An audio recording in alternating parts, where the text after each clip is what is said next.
क्या हर्निया सिर्फ heavy weight उठाने से होता है?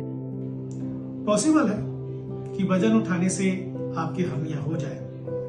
अगर आपकी पहले से ही हर्निया है तो आपका हर्निया बड़ा हो जाएगा। अगर आपकी मसल्स वीक हैं तो यस, आपके चांसेस ज्यादा रहेंगे अगर आप भारी वजन उठाते हैं। लेकिन भारी वजन उठाने के अलावा भी और वजह होती हैं, जैसे कि लंबी समय के लिए खांसी हो, प्रेगनेंसी हो, या पेट में कोई और बीमारी हो जिसमें अंदर आपके प्रेशर बढ़ रहा है, तो आपकी हर्निया होने की संभावना बढ़ जाती है। वेट उठाने से भी संभव होता है। अगर आप जिम गोअर्स हैं और अंडर सुपरविजन आप करते हैं तो आपकी पॉसिबिलिटी हर्निया होने की कम रहेगी।